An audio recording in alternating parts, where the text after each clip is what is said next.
Hey, good morning and welcome to Breakthrough Walls. I'm Ken Mills and I'm your host. And today, ladies and gentlemen, I have a real life superhero on the show. The guy's name is, I already see him shaking his head. His name is Nick. And you know what? I'm almost positive it's Freitas is how you say his last name. If I got it wrong, he's way bigger than me. He's probably going to hurt me. So just stay with us and I just do me a favor and share this thing out to everybody that you know. Nick is amazing. He's in a government position in the state of Virginia. We're going to talk about that, his military experience and background. We're going to talk about a lot of things. So do me a favor, share this out, and let's get a bunch of people on here to listen to Nick's story. So stay with us. Here we go.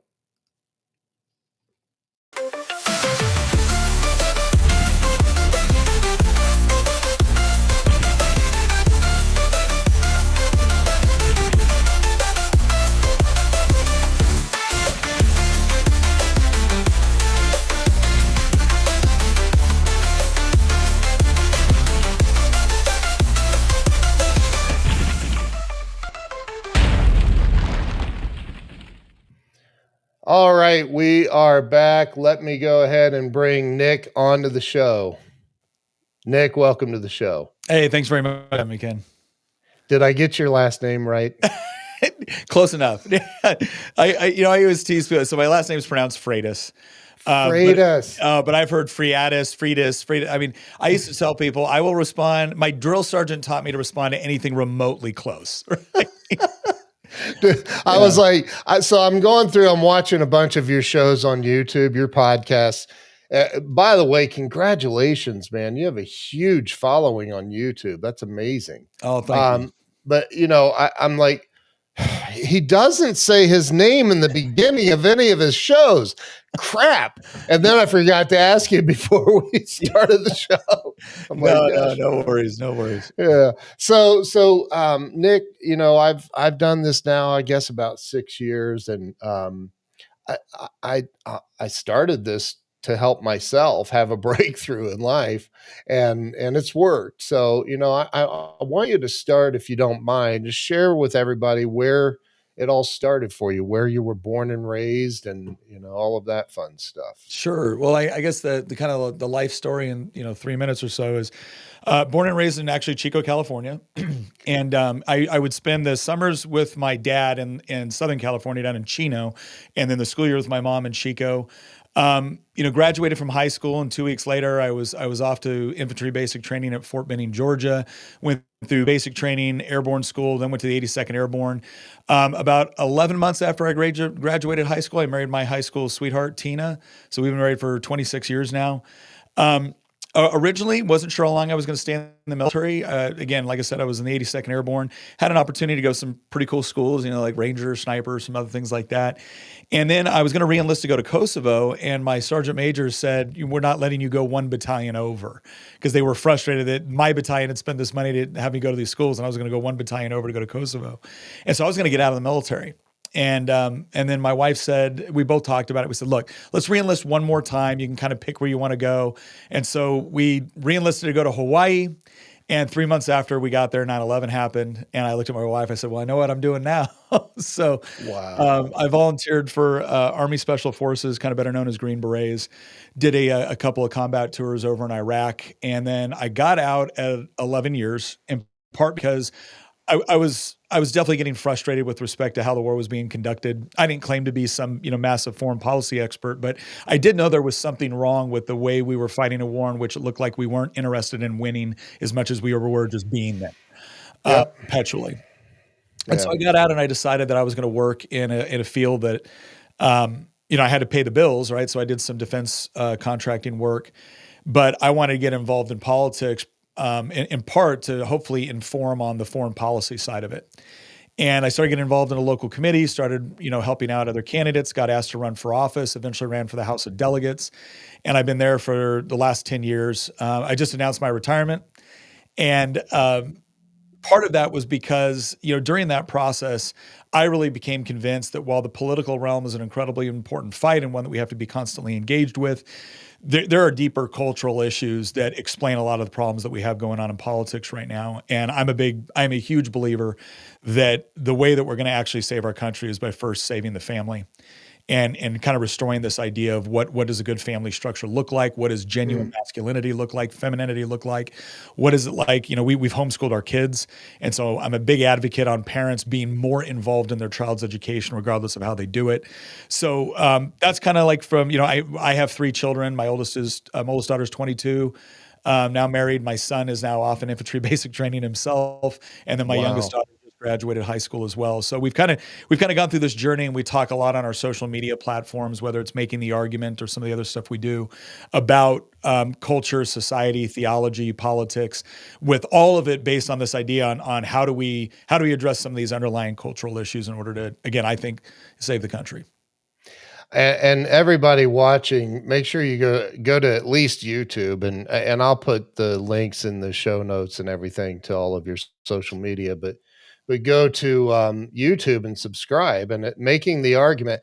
And I got you guys are funny, man, and I love the way your wife pushes back. My wife's like that too, and it's like, so it's a great show. You guys do a great job. So yeah, so talk a little bit about the political.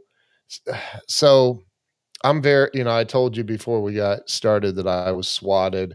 A buddy of mine, Steve Loves Ammo, has a huge account on X, and he got swatted, and Gunther Eagleman got swatted, and all of these people that are friends of mine get swatted, and I'm like, what in the hell's going on? So I sit here one day, the day after Steve got swatted, and I just got pissed off, and I'm like, all right, you know what? I'm making a video. Yeah. It ticked him off, dude. So that night I started getting pizza deliveries. It was crazy. But anyway, we have and I want your opinion on this.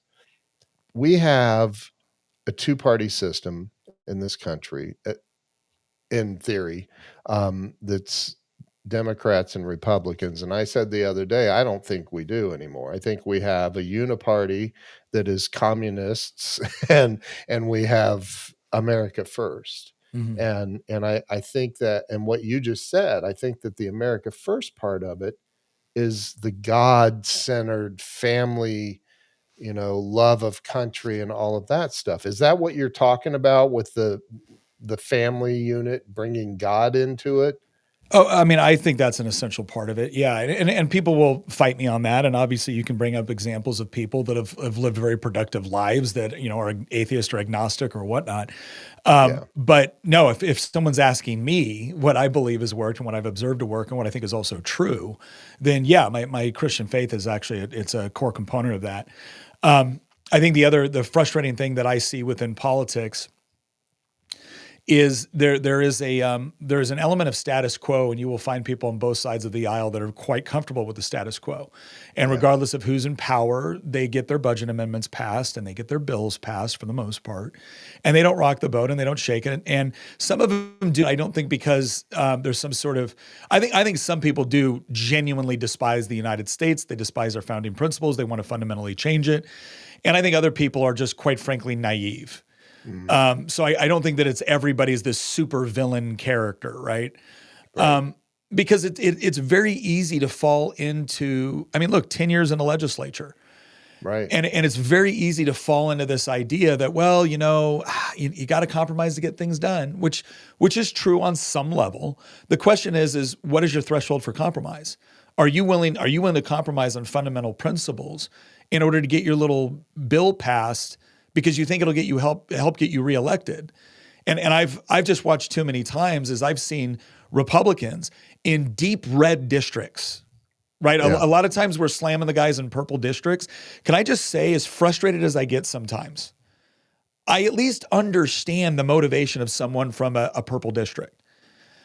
someone's going to have to explain to me how it is somebody can be in a district where they know they're going to win their election every single time. And they're the ones voting for bigger government. They're the ones voting for tech. They're the ones that, we don't want to rock the boat on guns or on life or on regulatory policy.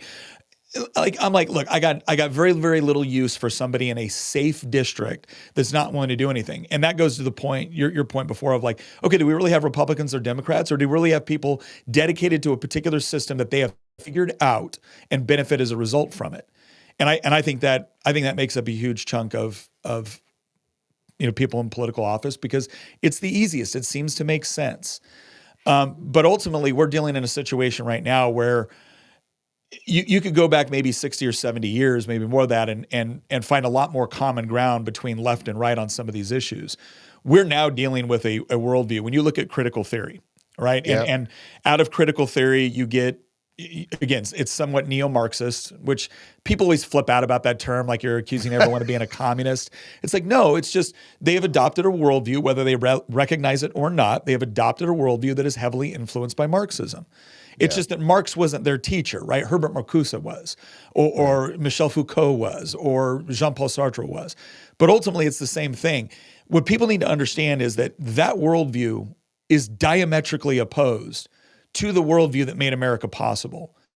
And this idea that we can just, peacefully coexist. No, if someone wants to attain political power for the purpose of fundamentally changing your nation, you're either going to defeat that ideology or you're going to be ruled by it. But this idea that we can arrive at some sort of negotiated settlement, I don't think that makes a lot of sense, and I think history bears out that it doesn't work out very well. I see that again. Man, let's just go there. So in 2020, there was a lot of stuff happening that just didn't seem right, didn't feel right to a lot of people. I'm sure you saw the Dan Bongino and Kash Patel interview yesterday. Still, and they both sat there and said Epstein killed him, and I'm like, but did he? Yeah, it's a little bit hard to take, right? I know, but and you look at the election fraud and interference and all of the things that happened, that most of us won't. Man, something just feels off. Mm-hmm. Like, is this? And I realize that you're in the Virginia state legislature, but did any of this stuff come up that back then? Like, hey, what is going on with the elections here? Oh yeah, no, so I ran for Congress in 2020, right? So geez, did you really? I ran for Congress against Abigail Spanberger, who's currently running for governor of Virginia. Wow. And we knew that there was going to be a ton of early voting because the Democrats changed. In fact, they changed it in a way that a Virginia judge came back later and said, yeah, you shouldn't have done it that way, but too late, right? Yeah. So they made a bunch of changes in a special session, and they just drastically altered voting laws in Virginia. And so on election night, we were ahead, but we knew we were going to do better on people voting that day versus early voting. And so we had a certain number that we wanted to hit, which we figured if we can hit this number, we win. And then all of a sudden, it's like we go through and we're winning on election night and we're winning the next morning. And, a thumb drive shows up in Henrico County, which was the bluest county in the district. And it had 15,000 votes that they had mislabeled. Oh my God. Now we investigated this, right? And the voter numbers voter ID numbers that were on the thumb drive did match up with actual voters. The problem is that we're looking at this going, you don't think that this is a chain of custody issue? You don't think that this is an issue where you could have 15,000 votes mislabeled on a thumb drive, and then all of a sudden that's enough to flip an election? Like, regardless of who actually won, right? Let's assume she actually won. There's still a problem with that. And the thing is that if you even brought up something like that, where it's like, come on, right? Right. They're like, oh, you're blowing this out of proportion. This isn't a big deal. I finally asked a member of the press, I said, I got a question for you.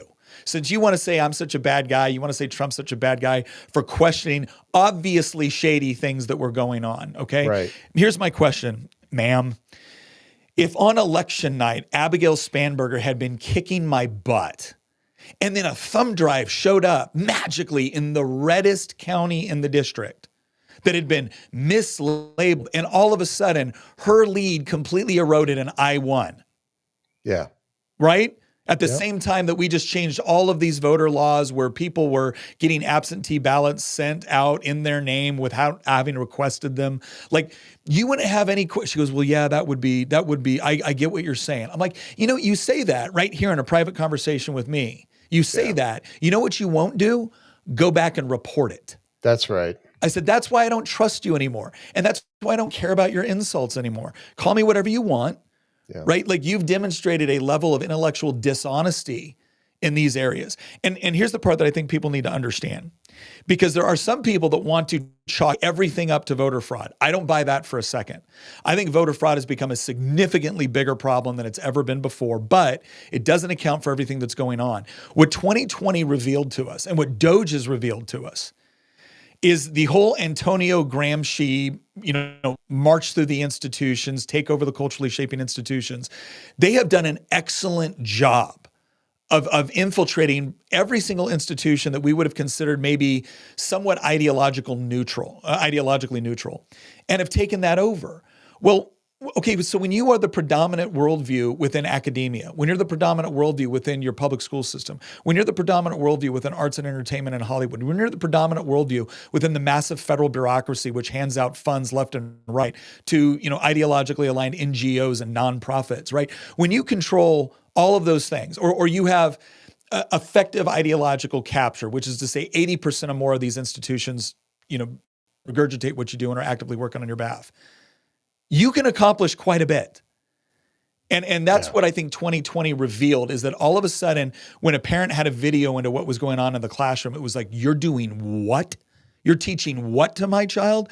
When all of a sudden, the nice, tolerant person is advocating for you to have your kids taken away because you don't want to give your 4-year-old an experimental vaccine, right? All of a sudden, it's like, whoa. We had people telling us you were this crazy. But this has been your first opportunity to not only manifest it, but to manifest it in such a way where you had the power to destroy people who disagreed with you. And what we found out is, you'll use it. And so that woke a lot of people up. But then the next thing that we found out through Doge was not only were things like were a lot of these campaigns, right? Especially like the trans stuff. Not only was that not a grassroots effort, that was a top-down thing that was being pushed on us. They were using our tax dollars to fund their ideology at our expense. Yep. And so that's the biggest thing that I think came out of 2020 was not just issues around shady things going on with voting. It was people finally waking up and realizing just how much ideological capture had taken place along all of our culturally shaping institutions. So there's my buddy Siraj out in California. So if you were Dan Bongino right now sitting here and I was interviewing Dan, I would say, okay, I get all that. I think most of us understand there's a lot of crap that's gone on. Like in your home state of California, like a parent can lose their child if the child wants to identify as something else and they don't back it. Like, that's insane. Mm-hmm. Like, anyway, so we know that there's these people that have done all of this nefarious stuff. Mm-hmm. There's a guy, I forget his name off the top of my head, but he's like this data weirdo geek PhD guy. He has all the evidence, like all of it. He knows, he's shown it, and there's no arrests. There's nobody getting you know that's where I was going. Right? Here's what I'll say. Let me put it this way. If Kash Patel and Dan Bongino aren't arresting people yet, I'm willing to give them the benefit of the doubt, right? Like, I realize that they've been in these positions for a relatively short period of time. Part of what's going on here, and I always try to be, look, I am biased. I'm a hardcore conservative. I'm biased. I'm not pretending I'm not. And a lot of these issues that we've looked about, we've talked about, we've been furious about for so long, we've been frustrated about for so long. Okay, but Cash and Dan have had like what, about 100 days to not even Right, that. right, Not right, even that. right. And it's like, look, if you want prosecutions that will stick in court, what you see being presented on the internet is not necessarily the same as being able to prove something within the boundaries and the legal requirements to prove it in court. Right? There are Right. things that we will look at and say, this is obvious. Okay, but if a judge doesn't allow it to be presented because of the way it was collected or something else, okay, there's problems there. So like, I can't think of anybody I would rather have in these positions aggressively chasing this down than Kash Agree. Patel and Dan Bongino. So I do Yeah. think to some degree, like I understand people not wanting to settle for BS political excuses on why they can't do things. Totally get Right. it. Okay, but things don't happen overnight if you want it to actually stick. And so while we've been pissed about it forever, they haven't had the power to do anything about it until very recently. And so I want to make sure, again, I think they are deserve the benefit of the doubt, but like Yeah. like Reagan says, right? Trust but verify.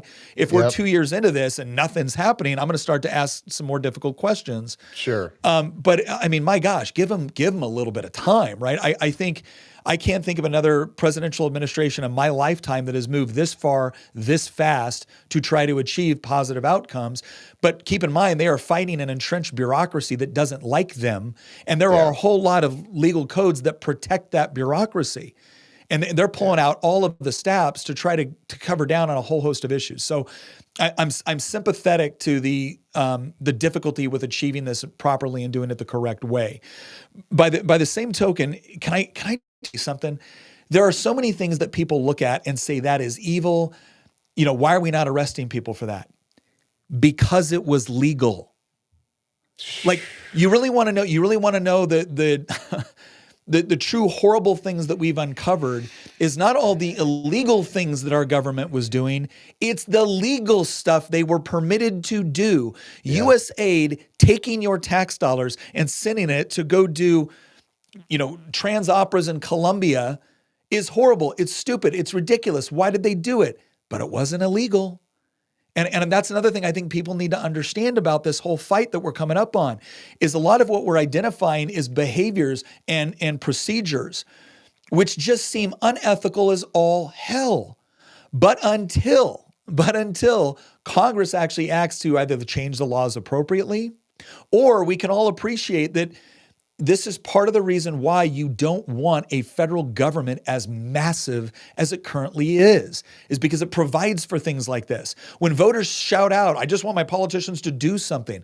Okay, well, the way government typically does something is they raise your taxes, they make more laws, they create more agencies, they create more regulations, they create more fines, they create more ways to infringe on your individual liberty, your property rights, your inherent rights, right? And then we're shocked when it doesn't produce the results we want. Yeah. So that's right. those are the 2 points I would say is like, look, when certain people have demonstrated over time and through many trials, right, they have paid a personal price for standing for the things they believe. And I believe that Kash and Dan have both done that. Yep. If you don't give those people the benefit of the doubt, well, then here's my question. Who do you think is going to do a better job? And if we're constantly trashing the people that really are trying to do as good a job as they can under the circumstances that they've been presented, if we're willing to trash them because it's not good enough, well, at some point, you're not going to get anybody willing to stand up and actually fight because they can't. They've got so many bullets coming at them from the front. They don't need to be worried about knives in the back. I was being facetious just to see if I could get you fired up about that. Because I agree with you 1,000%. You hear these people saying, Pam Bondi, fire her. And I'm like, dude, relax, man. Like, can you even imagine the pile of, and Dan, I think Dan Bongino and Kash, especially Dan yesterday in that interview, he nailed it. He's like, everything's a freaking high priority that we're getting like tens of thousands of things happening all at once. And I think people are like, you need to adjust your expectations just a little bit here. It's been 100 days or so. But to your point, right? Like, I don't want people to let up. Right. Because the moment you let up, all of a sudden, like, but I want the fire to be directed in the proper places. Right? Yeah. So, like, for instance, I've had people, we do a show called Doge Watch, where we do kind of like a weekly update on what Doge has been doing. Yeah. And obviously Doge isn't as prominent in the news anymore because certain things are winding down, but a lot of other stuff is still going on. But here's what I've noticed. I will see people say, I am so tired of Doge, Doge just talks. What are they going to do something? It's like, what are they supposed to do? They're not the legislature. Right. Doge, we don't live in a bureaucratic dictate. Well, we're not supposed to, right? Right. Right. We don't live in the sort of country where an entity like Doge can identify fraud, waste, and abuse and then immediately reallocate it somewhere else. We have a system of checks and balances for a reason. Doge's job is to identify the problem areas, and then the executive branch can at times sequester it, and then the legislative branch has to actually pass things like rescission bills and new budgets in order to pull money back and reallocate it, or hopefully give it back to taxpayers, right? But that's part of the process. And so a lot of times I'm looking at people going, hey, look, I know you're pissed, right? And I know look, there's a lot of emotion around this, and for good reason, reason. But emotion is an invitation to thought. And if you're not taking the additional steps to figure out, okay, we've now identified a lot of problems. What is the process for actually fixing it? And then going through that process and then holding Congress accountable. Because I'll tell you, the one group of people that really needs to be held accountable right now is members of Congress. Because 5 bills on the president's desk so far? Bull crap. That's garbage. That's garbage. We should have far more legislation getting pumped out right now for the president to be able to sign, to be able to change things. Like, I'll give you another example. The court coming down with the whole essentially it's the Enemy Aliens Act, right? You go back and you read the original language of this, okay, because it was written for a particular time where we weren't really worried about non-state actors, right? We were really worried about like terrorist organizations, international criminal organizations, the way that we are now. And so it said that when you looked at the way it was originally applied, and it can be open for interpretation, but a reasonable person can say, well, okay, but that only applies to citizens from a country we're in a state of war with. Okay, and I can see how in 1802, that might have been the way that you would structure such an argument or structure such a legal code. But now when we're fighting MS-13, now when we're fighting international drug cartels, now when we're fighting international terrorist organizations, do we need to change the law, or does it need to be, or do we need to understand that it can have a broader interpretation? Well, you know what would settle all of it? Congress sending a bill to the president's desk. Yep. But instead, half the time we're mad about, well, I can't believe the court came to that conclusion. You don't want the court to have to come to that conclusion? We got this thing called Congress, and good news, Republicans control the House and the Senate. So start sending bills. And my wife, by the way, I think you got a new fan. My wife, you're a miracle worker. She actually has agreed with something here. I'm kidding. She agrees with a lot. She's amazing. But she said in an earlier comment here, is Doge going to continue once Elon steps back? What are your thoughts on that? Do you have any inside knowledge on that? A little bit. So I had an opportunity to sit down. We did an interview recently with Antonio Gracias. He's the one that, if you remember the chart, right? Yep. The chart that demonstrated that we had over 2 million non-citizens getting Social Security numbers, and that was a drastic departure from previous history. So I had an opportunity to sit down and talk with him about it. And every indication I get from talking to the White House, from talking to members of the Doge team, is this process continues. There's another gentleman I just interviewed. We're going to release that soon. His name's David Hamilton. He's one of the senior advisors for the Doge caucus.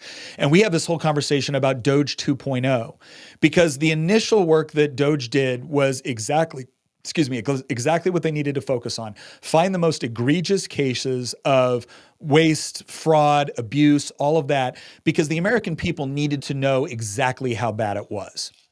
But the next step of that is efficiencies. So it's not just about identifying something that went wrong and then pulling back the money. It's also about, to the extent that some of these agencies are going to continue to exist, how do we correct for the mistakes? How do we add for additional transparency? And David Hamilton has some very good suggestions that he's bringing to the Doge caucus that will require legislation. So I think Doge is going to continue.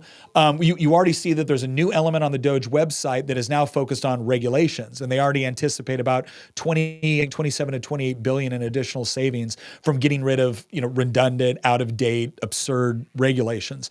So this is going to be a long process. But can I say this? This is the one thing that I've always been very cautiously optimistic about Doge. Here's what worries me. We are so used to looking at the next shiny object. that I think we need to understand that if we don't fundamentally reduce the size of the federal bureaucracy, all these problems are just going to come back, even bigger than they were before. And what I would encourage people to do, we did a whole episode on this. Go look at Article 1, Section 8 of the Constitution. What you read in Article 1, Section 8 is essentially the list of federal responsibilities. Here's what you're going to find. I would argue somewhere in the neighborhood of, at least 50%, and I'm being really generous. It's probably a lot more than that. 50% of what the federal government is doing right now, you cannot find direct justification within Article 1, Section 8. So the question is, why are they doing it? Why can they do it? Well, now we get into a discussion about the 16th Amendment to the Constitution. Because a lot of what the federal government does, when we say that's not constitutional, why are they doing that? Oh, well, read carefully. They're not forcing you to do it. They're simply using their ability to tax, to take your money, which means to pull it out of the hands of individuals and the states, right? And then spend it on things that they like. And if you don't want to participate, that's fine. You just won't get the benefit of the money that the federal government is allocating for that particular project. So it ends up becoming a way that the federal government is able to vastly exceed its duties and responsibilities, its enumerated powers given to it in the Constitution, and to essentially extort states into accepting their rule and dominance over things that they have no business being involved in. And so if we're not willing to tackle fundamental issues like that, then I'm sorry, but 4 years of Trump is not going to accomplish everything that we hope it will. It won't. And I literally I've said the same thing. She said up here again, my wife has great comments. When you have the speaker saying that Congress should be able to trade stocks, that's what? So, all right. I think they're, first things first, there definitely need to be some heavy restrictions.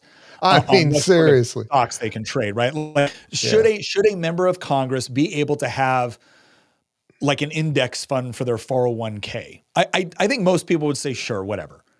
But the idea that they're going to get to engage in individual day trading, right? Like that's shady as hell. But can I say this, right? Here's the practical issue with writing this into law, because one of the things I always tell people is, as a lawmaker, as a guy that writes legislation, we don't write intentions, we write laws. And so you always have to be very, very careful about how you write a law so that you're getting at the thing that you want and you're not getting at things you don't want or creating perverse incentives. Let me give you a quick example of this. Campaign finance reform. People love it, right? Yeah. Of course, we need campaign finance reform. Do you want to know who the primary beneficiaries of campaign finance reform are? Incumbents. Incumbents benefit from campaign finance reform because we can always find ways to raise money. We have a natural, we're already, we already have a built-in advantage when we run. So again, you might be looking at this going, I want to get money out of politics. I understand that. But if you do it incorrectly, then the incumbents benefit, and that's not who you're trying to help. So it's the same thing with something like the stock trade. It's, if I'm a member of Congress, okay, who is not allowed to trade anymore, right? I'm not allowed to trade. Okay, fine. Can my wife? Okay, well, no immediate family members. Okay, so my brother's no longer allowed to trade on the stock market because I'm in Congress. Right. Or my parents, like, so these are the things we get to it. When I say something like this, some people get mad and be like, I just want answers. I'm like, well, dude, I'm sorry. We live in the real world. And so we've got to write it carefully. There's no question that there needs to be restrictions on individual stock trading. No questions. But we also need to understand that some people are going to now try to use workarounds. They're going to go through friends. They're going to go through family members. And now you even got less transparency. And so that's what I want people to be aware of, is that anytime something sounds like a really, really easy silver bullet for something, sometimes there's second and third order effects. I want it done, but I also understand that we got to be comprehensive in how we do it. I agree with everything you just, that would be absurd to say your brother can't trade stocks because you're in Congress. Yeah. It really, for me, it goes back to what you said early on, and that is fixing the family.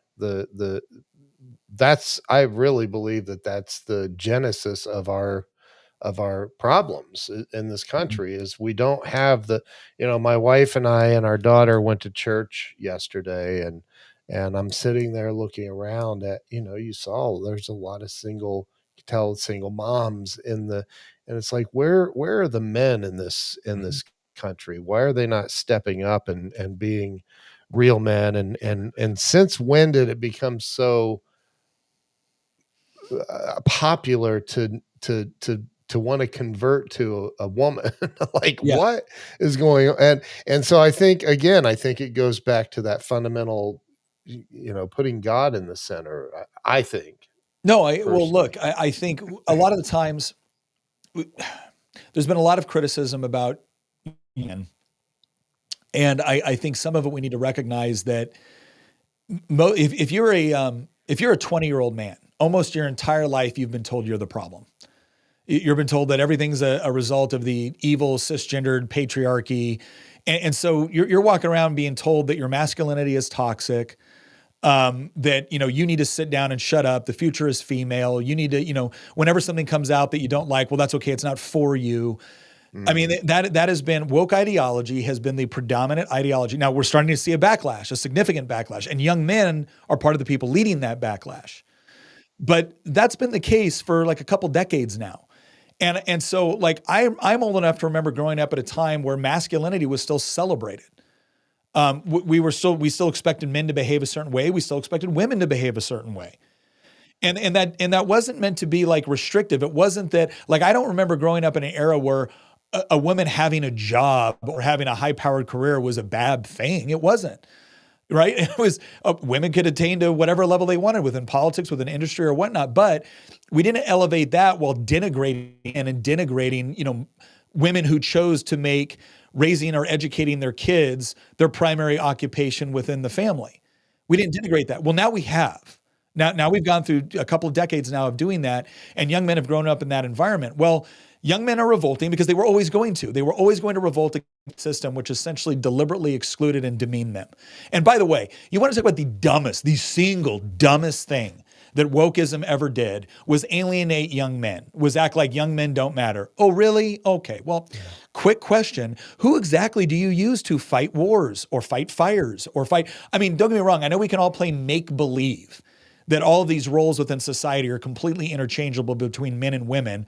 Newsflash, they're not. And when it actually comes to practical reality, we see that very, very plainly.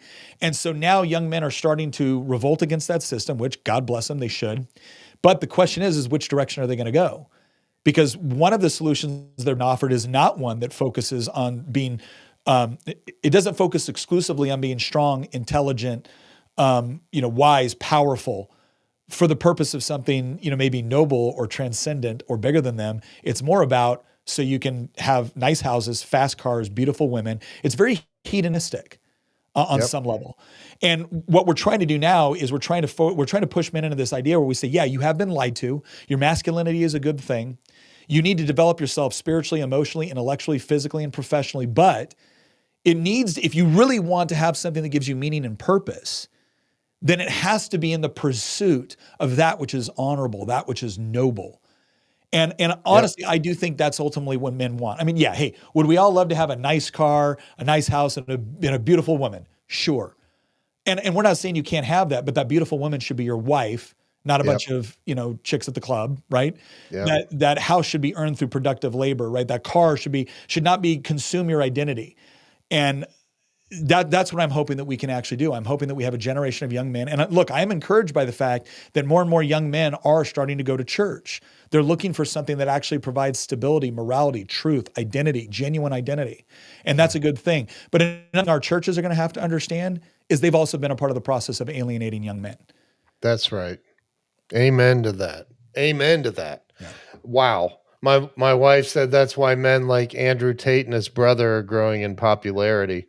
Yeah, well, they are. They are in part because they've done a very good job of identifying part of the problem, and they are appealing to certain things that are not bad. Now they're appealing to other things that I completely and vehemently disagree with. Totally agree. Right, but I will tell you this: have you noticed how woke wants to call out like Christian men to say, why aren't you attacking Andrew Tate? And it's like, well, look, I'm very, very obvious on where I differ from Andrew and Tristan. I'm very, very obvious on where I disagree with them and where I advise men to go in a very, very different direction. But I've noticed that You don't seem to think you're capable of taking on Andrew Tate. Why is that? Oh, it's because you've alienated every single strong man within your ideology and your party. And now you're waking up to the fact that, oh, we're not capable of actually defending ourselves when it comes down to it. It's like, no, you're not. So you better hope the right side wins, because I'll tell you this much. The change is going to happen.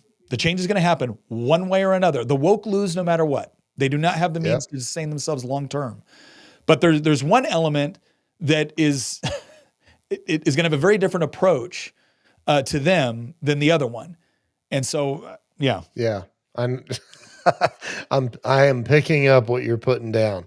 I think, when you, for you, you and I'm sitting here going, man, why is this dude not in the U.S. Senate or like literally in the U.S. Congress? Like, there is no way. And I'm not blowing hot air up your skirt. Not that you're wearing a skirt, but but like, there is no way that 99% of the people we have in Congress could debate you. There's no way. I know a lot of people in politics. I was friends with Judge Ken Starr, he's passed away, but he was an amazing human being.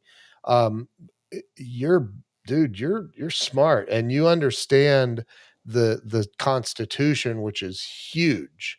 Why are you not going further with this? I really want you to. I appreciate it. Look, I ran, I lost, right? Like my district decided they didn't want me. Well, and here's the other thing I'll say on that, right?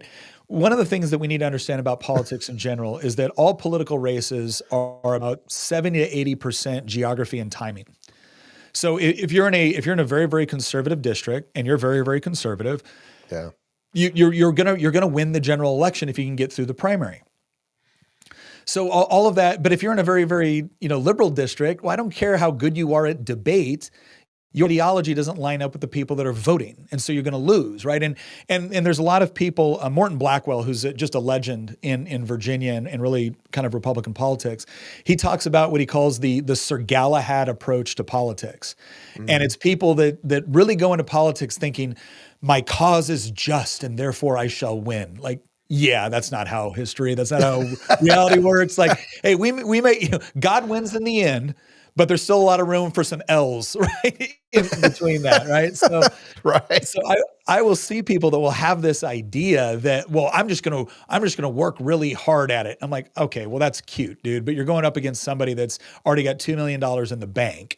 Right. And you may be able to kick the living crap out of him in a debate. What happens when they don't debate you?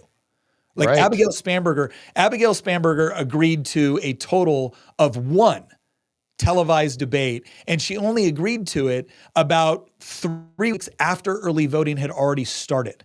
And then it wasn't even a debate. It was a forum. Ask me a question, ask her a question, ask me a question. It wasn't even like we got to cross-examine or anything. It was nothing like the traditional debates that you think of within politics. And that was it. And then the rest of the time, she just says whatever she wants. And if she's got more money to spend, her message gets out more than mine does. And, so I think people need to understand the practical realities of this.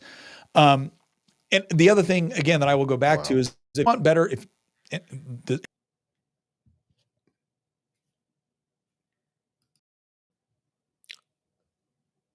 I lost sound here. You're muted somehow. There we go. Sorry. There you go. Sorry. Maybe that was God muting me because I knew I was about to piss somebody off. So I would say, you want better elected officials? Okay, you need better voters. And better voters are not voters that just get angry. Better voters are ones that really dive into this whole idea of understanding what is the proper role of government. Yeah. And simply because someone has an R by their name doesn't mean they actually share your worldview with respect to the proper role of government.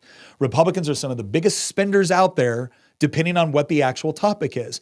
And so I think it's important for, again, voters to take very, very seriously that role. Now, here's what I'm going to tell you. And again, let's piss some more people off, Ken. Let's do it.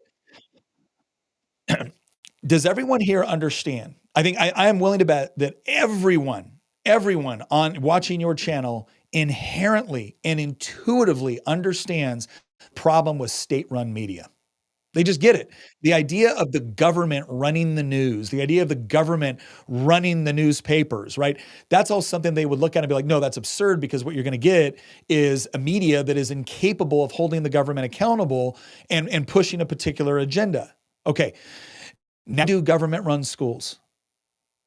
Because the vast majority of our kids all get educated within government run schools. So should you be shocked when they are inundated with a worldview which essentially tells them, of course the government should run your healthcare. Provide your healthcare for free. Of course the government should provide for your education for free. Of course the government should be required to provide shelter for people in need. Of course the government... if your kids are going to a government-run institution, that government-run institution, in all likelihood and probability, is probably going to elevate the importance of government's role in their life at every single level. And it is more and more diminishing the role of parents in a child's life. And then we turn around and we wonder, I don't understand this. I didn't raise them this way. Okay, but how many hours a day did you get to, quote, raise your children versus the education system? Right. Or something else? I'm not telling you what to do. I am saying that if you're not taking that into account, then you're not fully appreciating all the people that are actually raising your children. So, and we have over 1,100 people watching us live right now. Mm-hmm. I think that if we, look at, my wife put in the comments, I don't know if you saw it, can you move to Texas? It's funny, but look, man, we're in trouble. And I really think especially here in Texas, it's definitely gone purple. And we're like, everybody's like, what's happening? I posted a video yesterday on X that is literally at the Texas House where they're celebrating killing all these bills for the GOP bills. And it's like, what do we do? You're in government already. You went out, you did the thing. You've been for 10 years, you've been in government. You did announce your retirement. So you can run for US Senate. I understand. No. Oh, darn it. I'm trying, you guys. Okay. I'm trying. But the thing is we need people like you in leadership roles. And I understand I get it. But so what do we do? The average person out here that's going to vote for people coming into office. What do we do to stop this, what appears to be some sort of a hostile takeover? Primaries. Yeah. The number of people that participate in primaries is abysmal. And what ends up happening is people are like, why are the Republicans and Democrats all alike? You didn't get involved in the primary. Chances are you had someone in the primary that was actually ready to go and kind of like disrupt the system a bit, but they didn't have the money. They didn't have the name recognition. And maybe they were out there and they were really trying to do a good job, because every once in a while those people break through and they get elected, right? But it's because they need people to show up in the primaries. And you can't just go for the person that might be kind of the loudest. You really do need to focus on a person that you think is absolutely dedicated to the principles. And the way you can there's two ways that you can demonstrate dedication to principles. One, they can actually articulate them. They can explain them at a fundamental level, not just superficial. So right. I'll give you an example. How do you feel about the Second Amendment? Well, Nick, my family are all big hunters. Okay, cool. So you know nothing about why the Second Amendment actually exists. Right? Like that's my response now. Okay, great. So you know nothing. Perfect. Right? But if someone says, oh, I absolutely believe in the Second Amendment because it's fundamental to a free society. You cannot ultimately maintain a free society if free citizens are not actually permitted the means, right? Or the government doesn't recognize the inherent right for free citizens to possess the means to defend themselves and their country. Yes.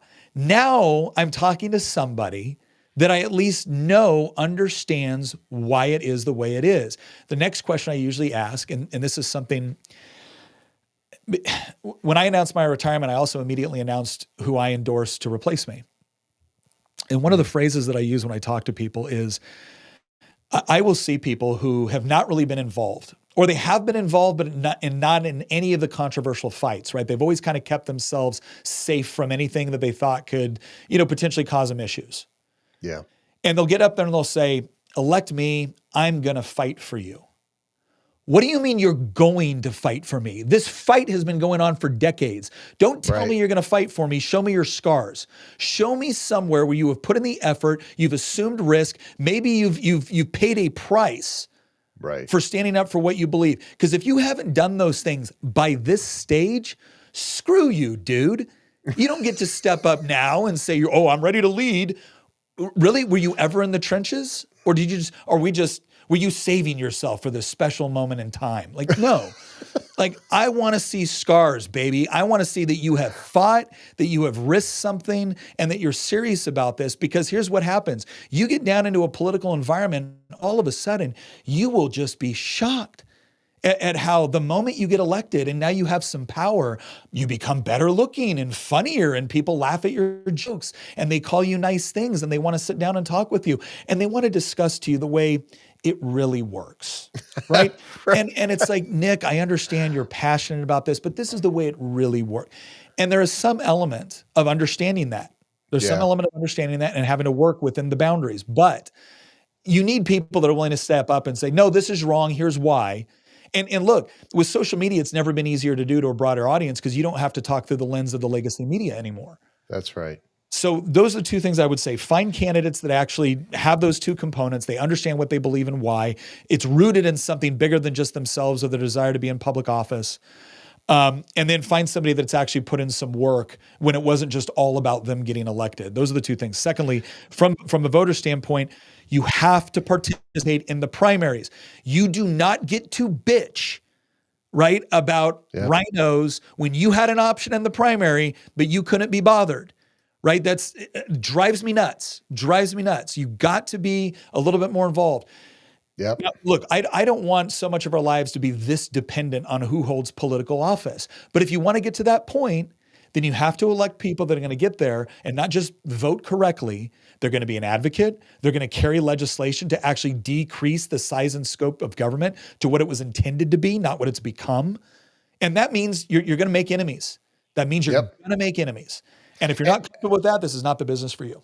I think that, the average voter, just the average freaking voter is, they think, and it was, what was it? I think on average, 28% of Republicans show up to vote in primaries. Mm-hmm. I think that's even probably optimistic. You're like, that's being generous. Well, and that's, what that is? That's probably a presidential primary. What about their state primaries? Right. What are those? So much of this is another thing I'll see all the time. I can't believe Donald Trump hasn't done this. That's because it's a state issue. Don't give me excuses. When the Constitution is the reason he can't do something, that's a pretty damn good excuse. Right? Can we stop playing make-believe that we elected a king that can just do whatever he wants? Right. I know the Democrats want us to believe that's what we did, but Trump doesn't conduct himself that way. He operates within the boundaries of the Constitution as he should. So a lot of the issues that you're pissed about are state-level issues. And so you need people on the state level that understand that and will conduct themselves appropriately. And Sally's, I'm sure you can see the comments too, I think. But, she's saying primaries is not the answer. Only 4% of incumbents get primaried. Well, wait a second. That's begging the question. If only 4% of incumbents get primaried, the question is why aren't more incumbents getting primaried? So when I say the primaries are an element of this, because again, the question was, what do we do on the political front? Well, on the political front, then you actually find good candidates that are willing to go out there and challenge incumbents. Because here's what you'll find. Sometimes the challenger won't win, but all of a sudden the voting record of the incumbent gets a lot more conservative. Yep. I wonder why that was. It's because they got some real heat. Yep. They got some real heat, not just yelling at him on Twitter. Right? Heat is also doing practical things that they watch and that they're worried about, and they like to avoid primary challenges. So, my wife ran against a 28-year incumbent Republican senator in Virginia. Why? Because he was in a district where Republicans win with 70% of the vote, and he was voting for Obamacare expansion. He was voting against gun rights. He was voting to give money to Planned Parenthood. And then lo and behold, Tina stands up and says, I'm going to run against you. And that year, his voting record drastically improved. I wonder why that was. So that's what I'm saying. But to Sally's point, that's not the solution that fixes all of it. Because again, to her point, when only 4% of incumbents are getting primaried, that means we don't have enough people that are willing to actually step out there and do that. So how do you get more of them? It starts in your home. The most lasting impact I will probably have on the world is not that I was a Green Beret. It's not that I served in the Virginia House of Delegates. It's the fact that I raised 3 kids who are absolutely dedicated to their faith, their values. They're willing to defend it. They have defended it. They've gone into environments where they were vastly outnumbered and been very, very comfortable defending what they believed. Wow. Right. And so they're going to have kids that do the same thing. And ultimately, this is a numbers game. And I always say, we can win this whole thing in one generation. Why? We don't abort our kids, right? We like having kids. We like having kids. We need to be more careful about who's actually participating in the raising and educating of our children. Yes. So, yeah. And my dear friend Megan lives over there in Virginia. She said, we love you here in Virginia and obviously elsewhere as well. Oh, thank you, Megan. Yeah. So I know that you're a very, very busy guy, and I don't want to take up your whole day. I would really encourage everybody watching. What's your website address, by the way? I want to put that up on the. Well, so our social media is pretty much everything is nickjfreitas.com. So if you go to Nick J. Freitas, if you go to like YouTube, Instagram, wherever there's a social media platform, Nick J. Freitas is usually where to find us. Okay. Freitas. Yeah. Nick that can J. be tricky. Yeah. Oh yeah. Yeah. So I would love it if everybody watching, listening, once this is on the podcast networks, just go to NickJFreitas,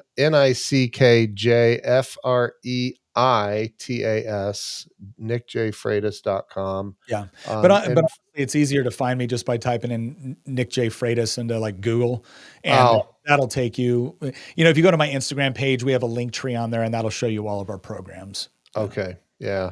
And I know that you have, you have some kind of a membership thing. You want to talk about that? I think that's pretty cool. Yeah, we have a community. We have this platform we use called Circle, and we kind of affectionately refer to it as the IC, which is funny because IC is an acronym for the intelligence community in the military, but we use it as intentional community. And a big part of what we're trying to do in there is we're just trying to help people find their people. And so it's people that are looking for everything from, it could be assistance on homeschooling. It could be assistance on running for office. It could be assistance on, fitness or health or marriage or raising kids or, running for political office. Yeah. This is a place where you can go where we have a certain set of values. We foster and engage in debate, but we have a certain set of values that we're absolutely committed to and we're not changing. We're not compromising on. This is what we believe.